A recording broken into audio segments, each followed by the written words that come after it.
Welcome to the class. Let's start with the previous topic, that is the classification of animals based on their food habit, right? So, we were discussing that there are major five groups based on the food habits of animals, right? So, what were the groups? Yes, herbivores, carnivores, omnivores, scavengers, and parasites. So, in the previous class, we have discussed about the herbivores, omnivores, and carnivores. So, let's start with the new group, that is the scavengers. Is this a series of scavengers? No, we are not talking about the scavengers, right? So, what is the scavengers? So, scavengers are the group of animals which eat the flesh of dead animals. See, in the carnivores, we were discussing the animals which can eat the flesh of animals.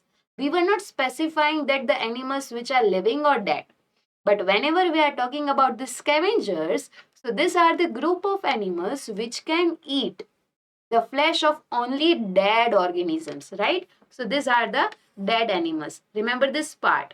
Scavengers will eat only the flesh of animals which are dead. So their feeding behavior include the flesh of animals not killed by them. See, because they are eating the dead animals or the flesh of the dead animals, it is not necessary or it is not compulsory. But in this criteria, they are not killing the animals. Just they are taking the food in the form of dead animals. Whatever prey is there, which was hunted by someone else, but now they are eating the flesh of that dead animal. So they are not killing the animals. They will eat just only the flesh of that dead animal. Remember this part.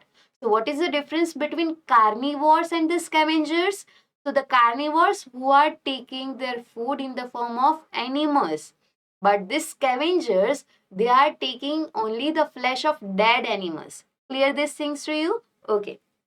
Now see, the scavengers play an important role in the environment by eating the dead remains of other animals. See, they are helping to clean the environment. How they are helping? See, if some dead material which is present on the earth, then it will, after some time, it will get decayed, right? It will not be useful. But these scavengers will eat this dead materials, so it will clean that space and it will not allow to decay, right? So they will take it and they will help to get the clean surrounding. Clear these things? Okay. Now see, thus they help to keep the surroundings very clean and they will help to clear our environment too without any kind of this dead materials, right? Now see, the adaptation of the scavenger is also like those of the carnivores. As we have seen for the carnivores, that they were having the strong teeth, the claws to hold their prey. So just like that, the scavengers are also having that adaptation. So what kind of adaptations will be there? So they are having the sharp teeth and claws. So what kind of sharp teeth which we have seen in the carnivores? Yes. What were the teeth? Yes. Molars and premolars. Is it like that? No. It was there in herbivores, right? But whenever we are saying about the carnivores, they were having canines. So these strong teeth are called canines. This premolars and molars was there in the herbivores. So canines like teeth. Clear? Birds like vultures have strong, sharp, pointed beak. See, now these vultures are having their strong beak to tear the flesh. Then, what are the examples? Yes, jackals, hyenas, burrowing beetles. These all are the examples of scavengers who can eat the dead animals, the flesh of the dead animals, right? So these are the example. See, this vulture is there, hyena is there, crow is there, jackal is there. So these are the scavengers who can eat the flesh of the dead animals. Remember these things. These carnivores and these scavengers are eating animals, flesh of the animals. But the scavengers are specified to take the flesh of dead animals. And with the help of that only, they can help to clean the surroundings. Now the next category is related to parasites. Now, what do you mean by the parasites? The animals which is dependent on other animal for food and sometimes even for shelter.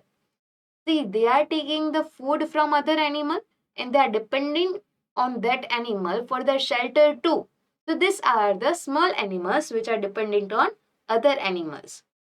So they suck the blood of their host animals for their food and nutritional requirement. They will not eat the whole animal, right? They are taking their blood. They will suck their blood to get the food and nutrition. As we are having the nutrition in our blood, so all the animals are having the nutrition in their blood. So now these parasites, the animals which are coming under the category of parasite, will suck their blood, okay? In return, they cause harm to the host by making it diseased or sometimes even killing the host. See, as mosquito sucks our blood, so they are taking the nutrition in the form of our blood. But what they are giving to us? They are getting nutrition, but they are giving the disease. As mosquito bite us, we will be having disease like dengue or malaria, right? So we are the host for them because we are giving the nutrition to them. So if the mosquito is biting us, so we are the host for them. They will suck our blood. So in that form, they will get the nutrition. But in return, what they are giving? They are giving harm to us because they are harming us, na? They are giving diseases like dengue, malaria, and so. They do not have feet instead. They have sucking tubes in their mouth. See, this animals which are coming under the category of parasites, they are not having the feet-like structure, the claws, because they don't have to hold their prey. What they are having? The sucking tubes through which they can suck their prey, right? Suck the blood of their prey, right?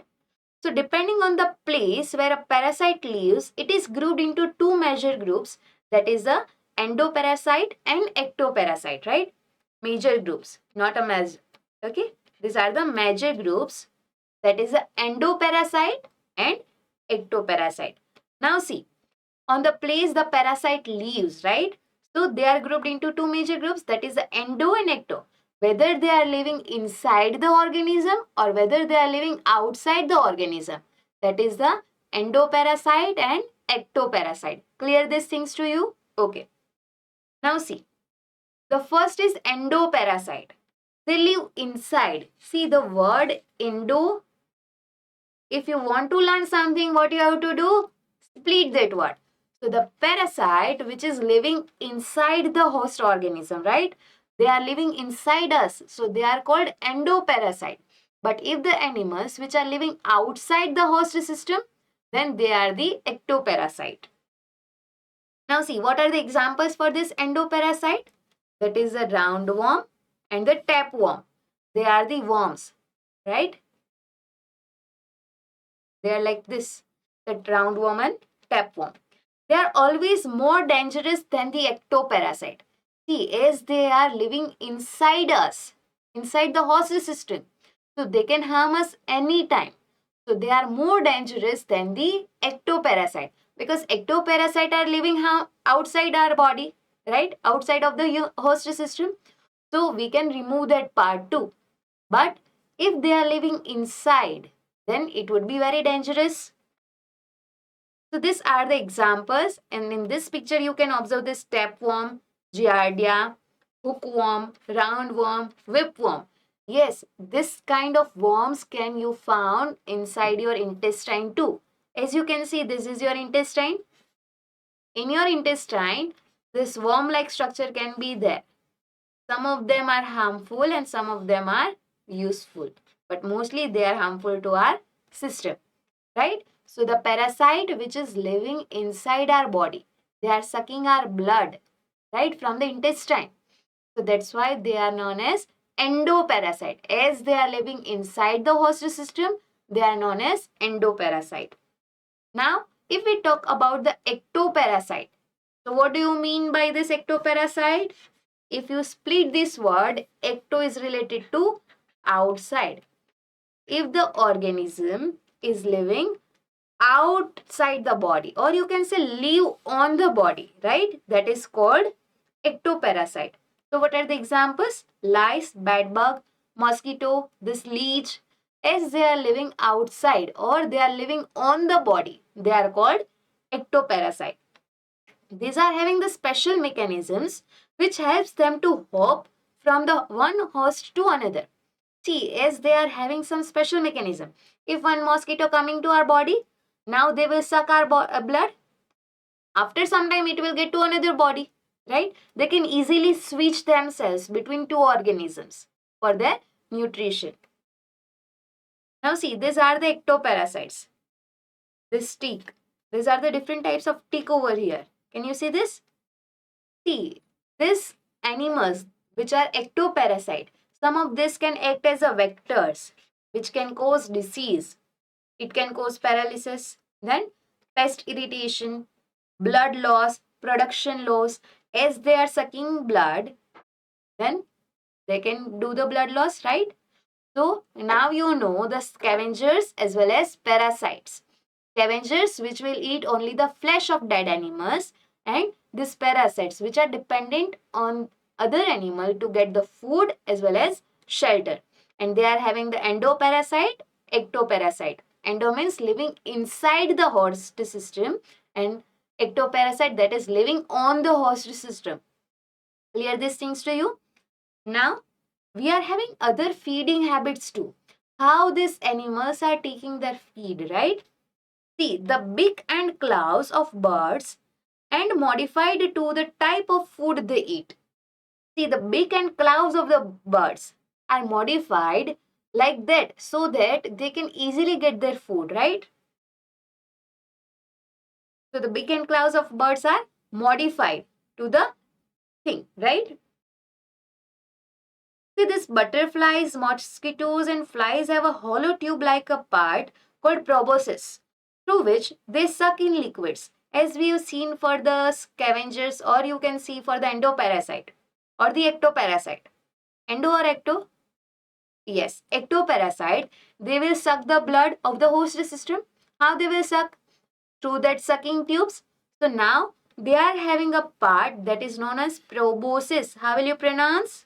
Yes, proboscis. So through this proboscis, they will suck the liquid, or you can say the blood. Animals like chameleons, frogs, and lizards have a long sticky tongue. Now we are talking about the tongue of this frogs, lizard, or chameleon. They are using this tongue to catch insect and swallow them whole without chewing. See, whenever this chameleon or lizard find some food over there, they will take out their tongue, and through this sticky tongue, they will easily can hold this prey, right? They can easily get their food. So, with the help of this stickiness, so that the hold, the prey, the food will get easily stuck to their tongue. So, with the help of this sticky tongue, they can easily get their food. Now, what is the next thing? The elephants have a long trunk to lift their food and put into their mouths, as we are having hands. But animals are not having their hands. So what they are having? They are having a long trunk. Animals like squirrel, rabbit, and mouse eat seeds and fruit. See, this squirrel, rabbits, and mouse are small in size. They are eating seeds and fruits. So for that purpose, they are having sharp front teeth which help them to gnaw their food. See, the process of taking their food and digesting it in the small animals is known as gnawing, right? So this gnawing, Gnaw. So this gnawing of the food, it is done with the help of their sharp front teeth. So these were the small feeding habits which are present in different animals. As we have seen for the birds, they are having modified beak. Then elephants are having the long trunk to lift their food. These animals are having the sharp front teeth. Chameleons and frogs are having the sticky tongue, right? So they are having the long this tongue so that they can easily get their food from the long distance too. Now see, as you see in this vulture, can you see this big? See, based on this big, they are having the different feeding habits too. They have modified their beak into the type of food they are taking. See, these are the vultures only.